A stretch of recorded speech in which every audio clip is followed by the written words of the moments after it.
یہ تعلق یعنی قرآن اس لیے آیا ہے تاکہ بندوں کا رابطہ اللہ کے ساتھ قائم کر دے. ظاہر ہے کہ یہ رابطہ نہ رہے تو بندے کے ساتھ اللہ کا تعلق کٹ جاتا ہے. تو اللہ سے رشتہ جوڑنے والی سب سے عظیم چیز کون سی ہے؟ یہ قرآن، جس کو ہم نے تاقنیسیہ بنا رکھا ہے. طرفو بیدل، ایک کنارہ اللہ کے ہاتھ میں ہے، وہ طرفو بیدیکم، اور ایک کنارہ تمہارے ہاتھوں میں. اور فتمسکوا بھی، اس قرآن کو پکڑ لو. ولا تہلکوا بعدہ ابدا، قرآن کو پکڑنے کے بعد تم کو ہلاک نہیں کیا جا سکتا کبھی. دیکھو، ہلاک نہیں کیا جا سکتا، تمہیں تباہ نہیں کیا جا سکتا. ولا تہلکوا بعدہ ابدا، اس کا مطلب قرآن حکیم کو پکڑنے کے بعد اگر مضبوطی سے پکڑ، یہ نہیں کہا کہ پکڑ لو، مضبوطی سے پکڑ لو. ہر آدمی قرآن ہاتھ میں لیے پکڑے ہوئے، اس کا نام تمسک نہیں ہے، اس کو اخذ کرو، پکڑنا بولتے ہیں. تمسکوا بہ، اس کو پڑھو، اس پر عمل کرو. ولا تہلکوا بعدہ ابدا، قرآن کو پکڑنے کے بعد تمہیں ہلاک نہیں کیا جا سکتا. ایک مثال دیتا ہوں.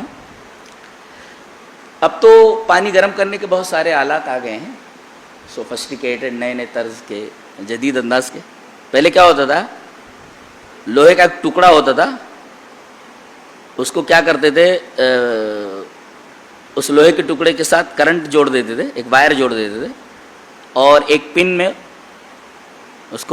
ایک پن کو ساکٹ میں لگا دیتے تھے، اور وہاں بٹن دبا دیتے تھے. ادھر پانی جو ہے بکٹ میں رکھا ہوا گرم ہونے لگتا تھا. اگر ساکٹ سے پن کو نکال دیا جائے تو ایک بچہ جو ہے اس لوہے کو ٹکڑے کو ہاتھ میں لے کر کھیل سکتا ہے. لیکن اگر اسی لوہے کے ٹکڑے کا تعلق کرنٹ سے قائم کر دیا جائے، ساکٹ سے، تو بچہ تو کیا، ہاتھی بھی اس کو چھونے کی جرات نہیں کرے گا.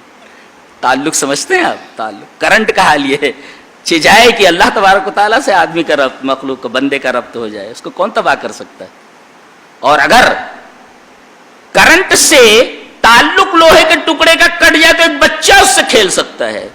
ایسے ہی قرآن سے ہمارا تعلق ختم ہو جائے تو دنیا کی ہر قوم ہم سے کھیل کر سکتی ہے، ہم سے کھیل سکتی ہے، ہمیں جوتا مار سکتی ہے، ہمیں بے وقات کر سکتی ہے. جیسے وہ لوہے کا ٹکڑا کرنٹ سے اس کا رابطہ ختم کر دیا گیا تو ایک بچہ لے کر کے اس کو کھیل رہا ہے، اس لوہے کے ٹکڑے کی کوئی ویلیو نہیں ہے.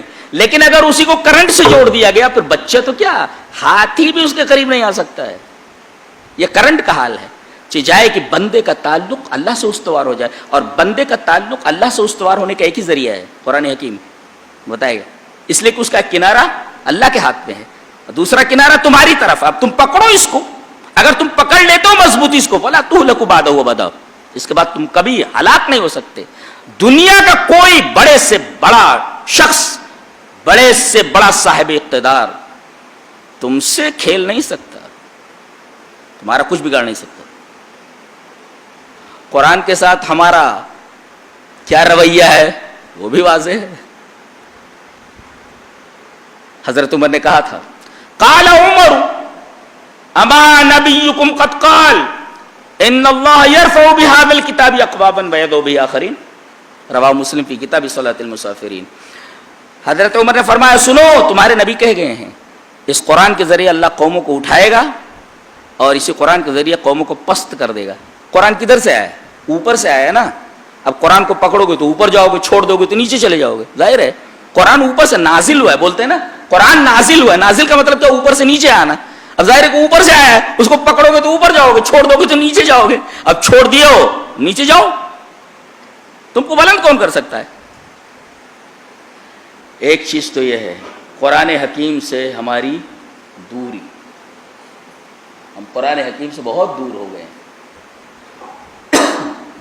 اور اسی دوری کے سبب ہم ہلاک ہو رہے ہیں، ہم زبوں حال ہیں، پریشان.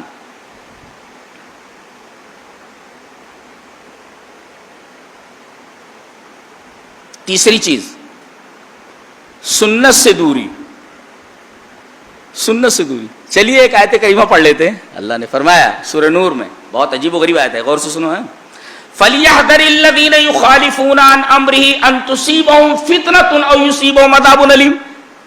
جو لوگ اللہ کے رسول کے حکم سے روگردانی کرتے ہیں، مخالفت کرتے ہیں، انہیں ڈرنا چاہیے.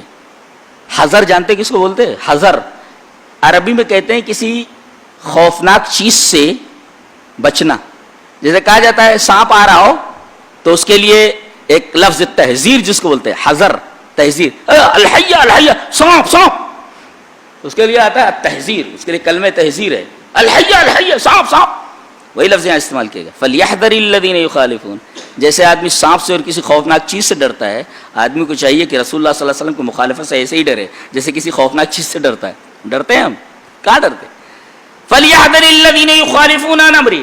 اور علماء جانتے ہیں کہ امر ہے، اگر مفرد کی اضافت کی جائے کسی چیز کی طرف، خاص طور سے اللہ کی طرف، تو اس سے عموم مراد ہوتا ہے، یا رسول کی طرف اس سے عموم مراد ہوتا ہے. یعنی رسول کے کسی بھی حکم کی مخالفت اگر کوئی کرتا ہے تو یہ عموم ہے، کسی بھی حکم کی مخالفت. ایک چیز تو انتصب، کیا ہوگا اگر تم نے رسول کی مخالفت کی تو انجام انتصیبہم فتنہ، تو تم کو کوئی فتنہ پہنچ جائے گا.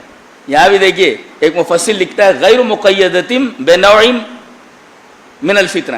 یہاں کسی خاص قسم کے فتنے کا ذکر نہیں کہے گا، غیر مقید ہے وہ، یعنی کوئی بھی ہر طریقے کا فتنہ آ سکتا ہے رسول کی مخالفت میں. اور ایک صاحب نے تو یہاں تک کہہ دیا، جعفر ابن محمد نے، قرطبی میں لکھا ہے، امام قرطبی ہے، بہت بڑے مفسر ہیں، ان کی تفسیر قرطبی ہے، اس میں انہوں نے لکھا ہے، جعفر ابن محمد نے اس کی تفسیر کی ہے کہ الفتنۃ سلطان جائر یسلط علیہم. ظالم بادشاہ تمہارے اوپر مسلط کر دیا جائے گا. دیکھیے، یعنی رسول کی مخالفت اگر کرو گے تو فتنے میں مبتلا ہو جاؤ گے، فتنہ آ جائے گا. اور فتنے کا مطلب کیا؟ سلطان جائر یسلط علیہم، کوئی ظالم بادشاہ تمہارے اوپر مقرر کر دیا جائے گا. لیجئے، ہے نا، بھگت رہے، فتنے میں مبتلا ہیں. اور عذاب علیم، عذاب علیم سے مراد بعض لوگوں نے کہا قتل. جب جابر حکمراں آ جائے گا تو کیا کرے گا؟ عذاب علیم میں مبتلا کرے گا نا. ہم سب عذاب علیم میں گرفتار ہیں. اور بعض لوگوں نے کہا اس سے آخرت کی سزا مراد ہے، آخرت کا عذاب مراد ہے. بہرحال فتنے کی تفسیر تو یہی کی گئی ہے. کیا؟ سلطان جائر یسلط علیہ، یعنی سنت کی مخالفت کی سزا کیا ہے؟ تمہارے اوپر ظالم حکمرانوں کو مسلط کر دیا جائے گا. سنت سے دوری. چلیے ایک حدیث پڑھ لیتے ہیں، سنت کا مقام کیا ہے. حدیث اس طرح ہے. وعن ابی ہریرہ رضی اللہ تعالی عنہ قال قال رسول اللہ صلی اللہ علیہ وسلم انی قد ترکت فیکم شیئا لن تضلوا بعدهما کتاب اللہ وسنتی ولن يتفرقا حتى يرد علی الحوض. رواه الحاکم فی المستدرک فی کتاب العلم. حضرت امام حاکم رحمہ اللہ مستدرک علی الصحیحین میں یہ روایت اسی طرح لائے ہیں. اور حضرت ابو ہریرہ رضی اللہ تعالی عنہ اس حدیث پاک کے راوی ہیں. حضرت ابو ہریرہ فرماتے ہیں کہ نبی اکرم صلی اللہ علیہ وسلم نے ارشاد فرمایا، بے شک میں نے تمہارے درمیان دو چیزیں چھوڑ دی ہیں. انی قد ترکت فیکم شیئین، دو چیزیں ہیں. یہ تیسری کہاں سے لا رہے ہو؟ ہمارا امام، ہمارے امام کی تقلید. ارے بھائی تمہارا امام کون ہے بھائی؟ رسول اللہ صلی اللہ علیہ وسلم نے کسی امام کا نام تو حدیث میں ذکر نہیں کیا، قرآن میں تو کسی امام کا ذکر نہیں کیا، صرف اللہ اور اس کے رسول کا نام ہے. یہ تیسرا کہاں سے لائے تم؟ تیسرا کہاں سے لائے؟ کہاں سے لائے؟ رسول کہہ رہے میں نے دو چیزیں چھوڑی. ارے جو دو چیزیں دی گئی تھی وہی آپ نے چھوڑی ہیں. آپ سے کیا کہا گیا تھا؟ آپ کو جو دیا جا رہا ہے آپ من وان اسی طرح میری اپنی امت کو دے دیجئے، میرے بندوں کو دے دیجئے.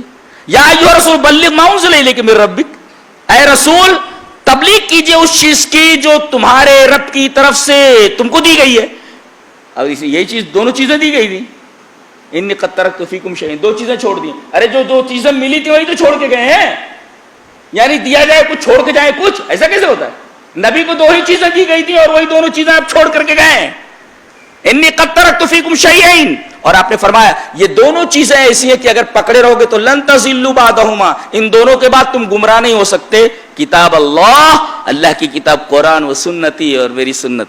یہ دو چیزیں ہیں. تو سنت تو آپ نے چھوڑ دیا، تو اب ضلالت تمہاری منتظر ہے. بھٹکو. ضلالت کا مطلب سمجھتے ہو؟ جانا ہے بمبئی اور بیٹھ گیا وہ پونا کی بس میں. اور عجیب بات ہے، ضلال بعید کس کو بولتے؟ جتنا یہ بس پونا کی طرف جائے گی وہ اپنی منزل سے اتنا دور ہوتا چلے گی. اس کی منزل بمبئی ہے نا.